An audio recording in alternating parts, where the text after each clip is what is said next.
Buenos días, soy Alfonso Zamar y esto es Psicología y otros fenómenos.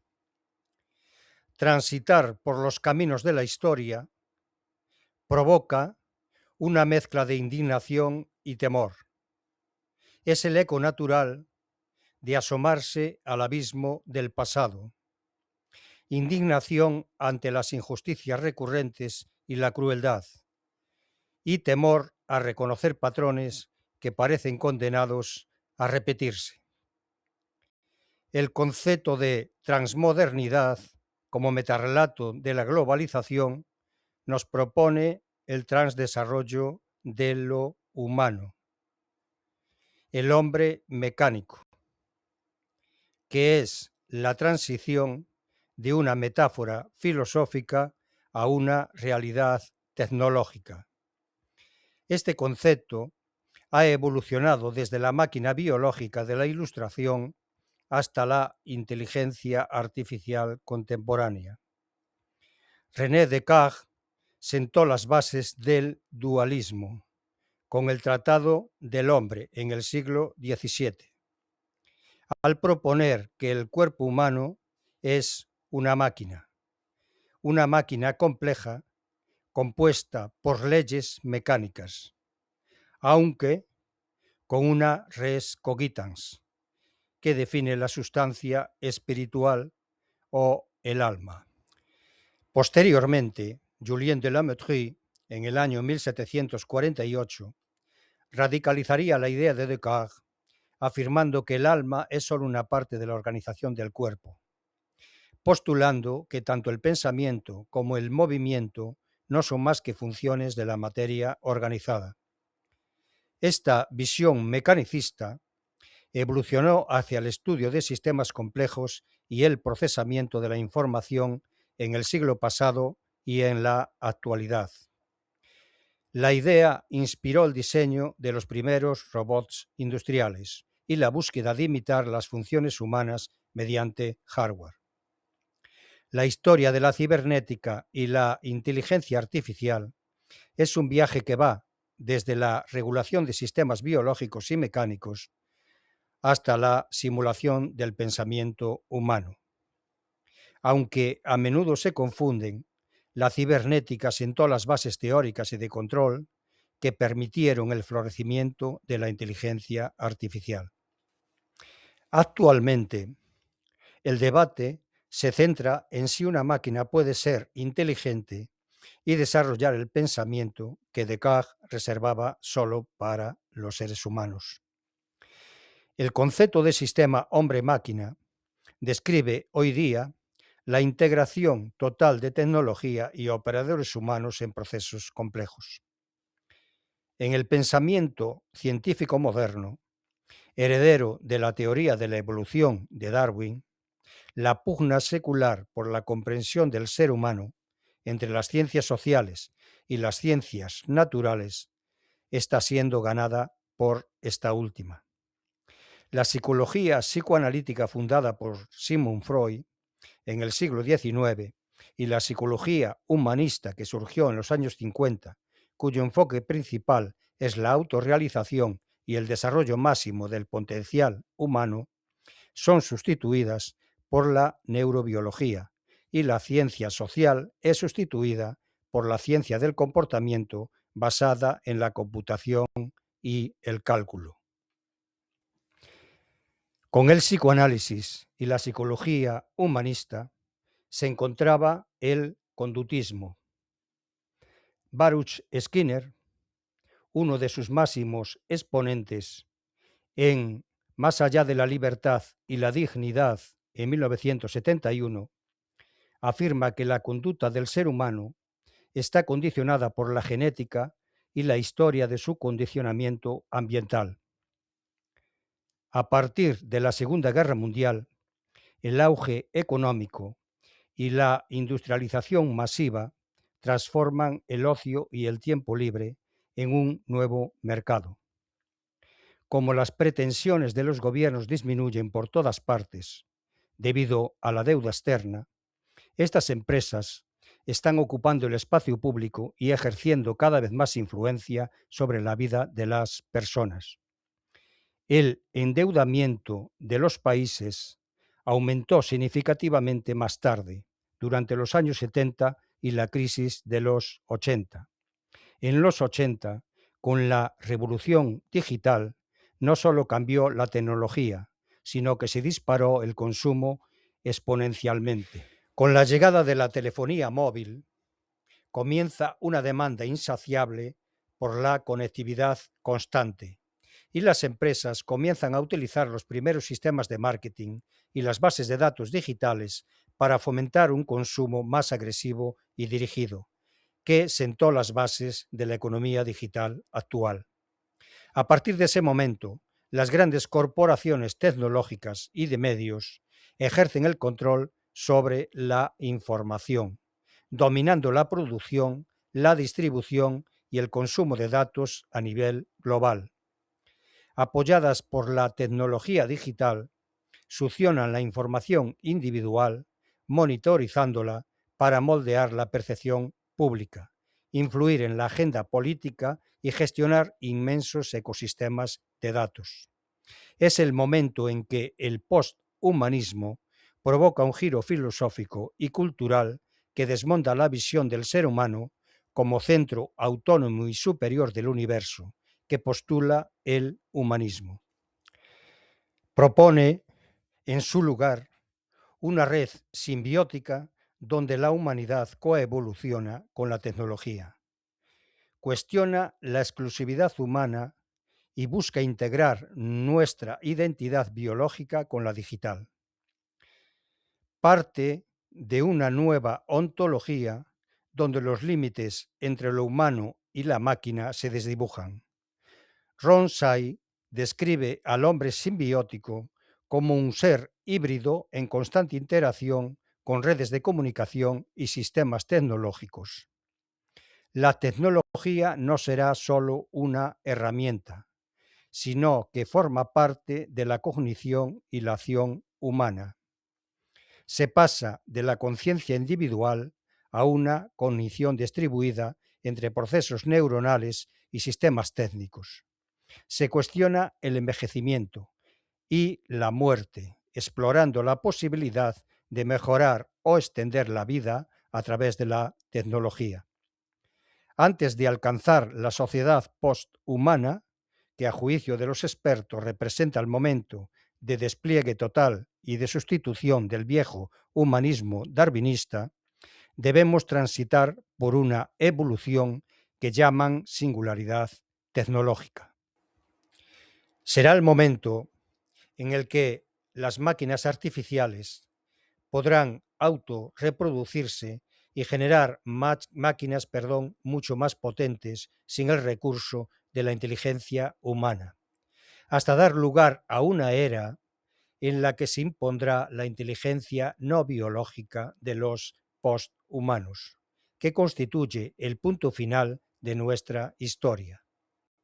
Lo que en Nietzsche es una superación sobre la base de la afirmación de la voluntad de poder, en Bostrom, filósofo de Oxford y referente del transhumanismo, se reconoce como la apelación al ser biónico, al cyborg. En definitiva, al ser humano tecnológicamente modificado como paso necesario hacia la posthumanidad. El aprendizaje humano y el desarrollo de las redes neuronales artificiales compartirán una base conceptual, la imitación de la arquitectura biológica para procesar información. Debemos tener en cuenta que el cerebro humano aprende mediante la plasticidad neuronal, un proceso donde las conexiones entre neuronas, llamado sinapsis, se fortalecen o debilitan según el aprendizaje y la experiencia. En la red neuronal artificial, la sinapsis se traduce en pesos numéricos que determinan la importancia de la señal. Al igual que una neurona biológica, se dispara tras recibir estímulos. Los nodos de una red artificial usan funciones de activación para decidir si envían información a la siguiente capa. Pero, aunque las redes neuronales artificiales se inspiran en el cerebro humano, sus métodos son diferentes. El cerebro humano puede aprender un concepto en solo una exposición, mientras que las redes artificiales suelen requerir miles de ejemplos para generalizar. Mientras que el aprendizaje humano integra contexto emocional, y experiencias subjetivas, la inteligencia artificial utiliza principalmente la retroprogramación para ajustar errores matemáticamente. Otra cuestión importante a tener en cuenta es que el cerebro humano es extremadamente eficiente en energía, operando con una red de potencia que requiere un superordenador para tareas similares. El desarrollo actual se está centrando en el aprendizaje profundo que organiza las neuronas en múltiples capas de abstracción para identificar patrones complejos, imitando cómo la corteza visual humana descompone una imagen en bordes, formas y finalmente en objetos. Ahora bien, aunque la actual neurología moderna considera a la conciencia como un fenómeno biológico emergente de la actividad neuronal, descartando la psique como entidad inmaterial separada, la red neuronal artificial las utiliza como modelos para entender cómo el cerebro procesa la información. Para la neurología moderna, la psique no es una entidad inmaterial o inmortal, sino un conjunto de procesos fisiológicos y complejos que ocurren en el cerebro, generando la consciencia, la personalidad y el yo. Aunque la teoría de la información integrada sugiere que cualquier sistema con suficiente integración podría ser consciente, esto sigue siendo una hipótesis teórica y no una realidad comprobada en la máquina. Sin embargo, la inteligencia artificial puede simular razonamiento, lenguaje y hasta empatía. Pero, aunque simula conciencia funcional, no se trata de conciencia fenomenológica, es decir, no siente realmente.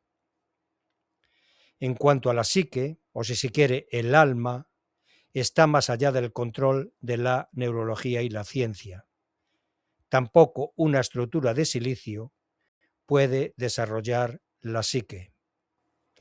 Es el gran dilema de la ciencia actual, entender cómo la materia física produce los sentimientos subjetivos, por lo que mientras no se resuelva en humanos, es imposible validar su existencia en una red neuronal artificial.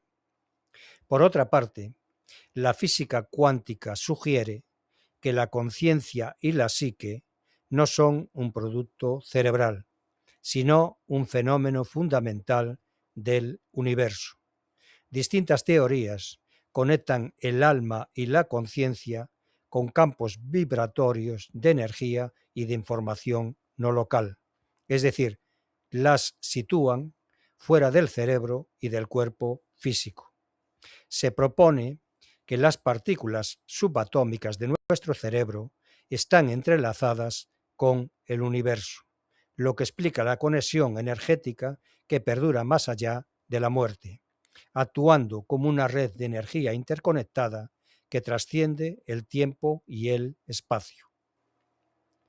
El neurofisiólogo Karl Pribram y el físico David Bohm proponen que la conciencia no está confinada al cerebro, sino que es parte de un universo holográfico y orden implicado.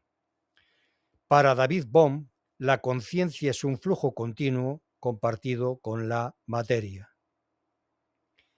El transhumanismo, como metarrelato, pudiera parecer un paradigma que persigue la satisfacción de las necesidades materiales e inmateriales de la sociedad bajo los principios de equidad y sostenibilidad ambiental, por medio de un proceso de participación de la sociedad en su conjunto.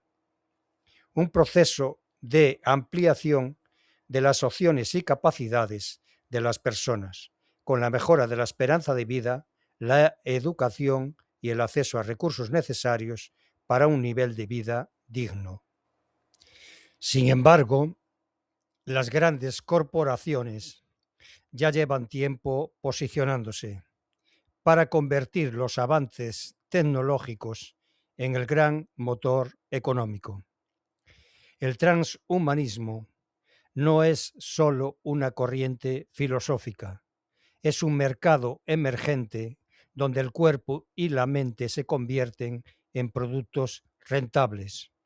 Empresas como Neuralink ya han recibido luz verde para hacer estudios en humanos, abriendo un mercado de software cerebral.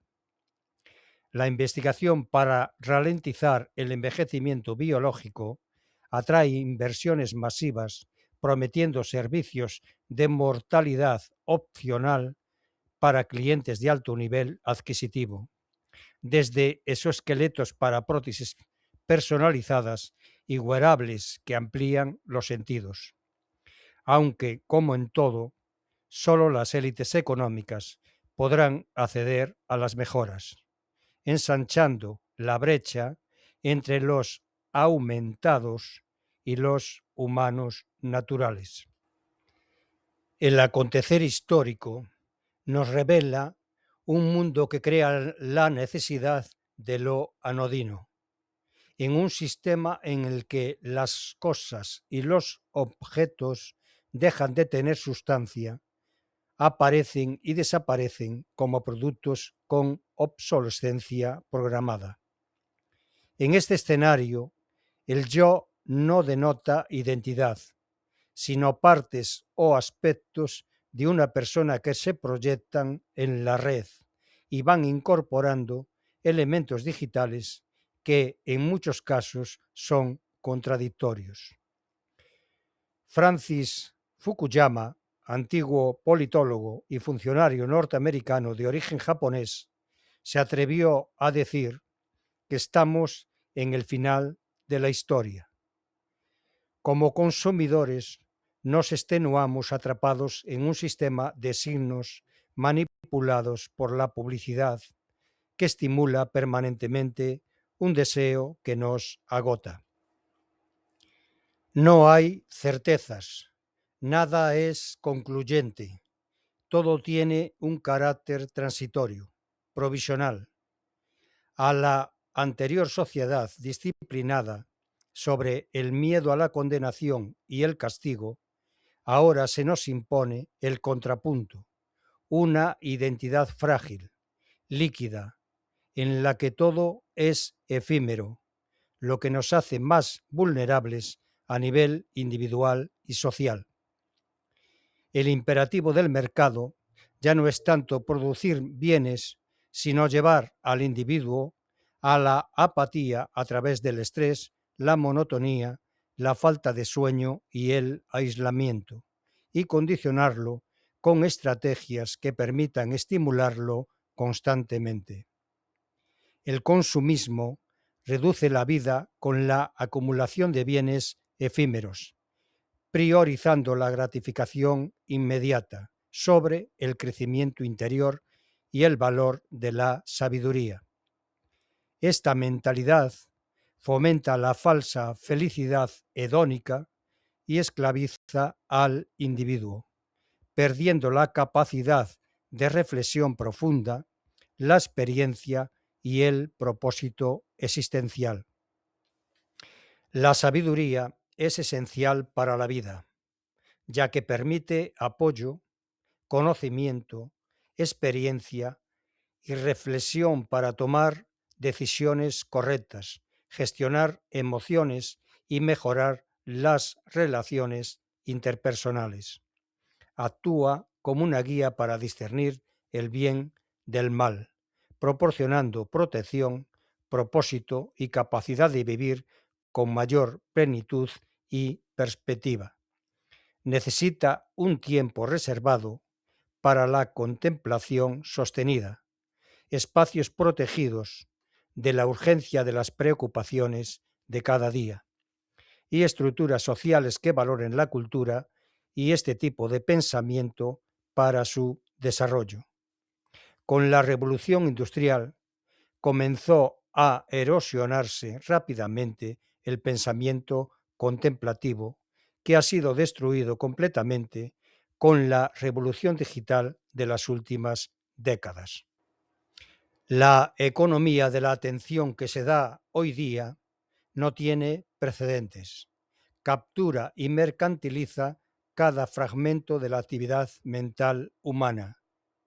Las plataformas que dominan la sociedad actual no son herramientas neutrales, son sistemas de modificación del comportamiento sofisticados, diseñados para maximizar el tiempo de interacción.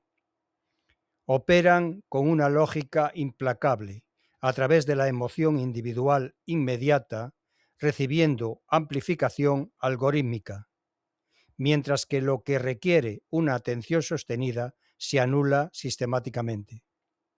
El resultado es un sistema hostil al desarrollo de las redes neuronales, que genera procesos cognitivos que llevan a la verdadera sabiduría. Los procesos cognitivos son los motores mentales que transforman la experiencia bruta en sabiduría, mientras que la inteligencia nos ayuda a procesar datos. La sabiduría surge de cómo se usan esos procesos para navegar la complejidad de la vida. Cuando un análisis que reconoce las múltiples dimensiones de un tema controvertido se combina con un eslogan simple que confirma las alianzas existentes, este capta la atención y se difunde exponencialmente. Si una perspectiva que desafía nuestras suposiciones fundamentales se encuentra con una narrativa que nos permite mantener nuestra visión actual del mundo sin modificaciones, preferimos la comodidad psicológica a la incomodidad del auténtico conocimiento intelectual. No es una inadecuada actitud de los individuos, sino una respuesta predecible por sistemas diseñados explícitamente para explotar estas tendencias cognitivas. La inteligencia artificial está transformando la conciencia humana. Vivimos una era de la información que es en realidad una crisis de la atención.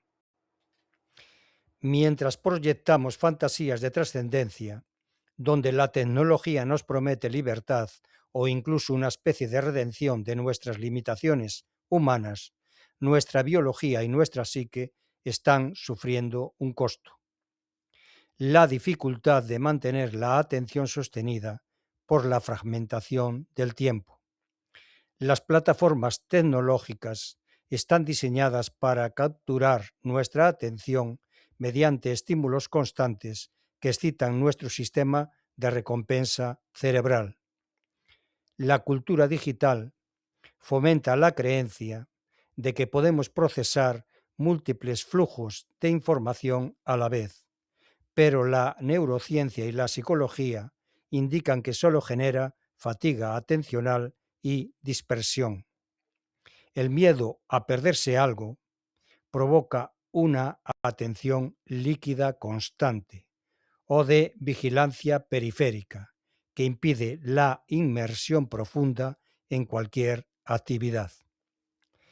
Esta desconexión entre nuestras aspiraciones tecnológicas de omnipresencia y nuestra limitada capacidad cognitiva crea un entorno donde nuestro autoconocimiento y la concentración se vuelven actos de resistencia. Estamos presenciando nuestra incapacidad colectiva de generar respuestas adecuadas a desafíos como la desestabilización climática, la creciente desigualdad, la fragmentación política y los riesgos existenciales que se plantean. Se crea la necesidad de lo anodino en un sistema en el que los objetos dejan de tener sustancia. Sentir, gozar y experimentar son elementos de una personalidad sana. Sin embargo, la gratificación inmediata de algo material o simbólico es adictiva.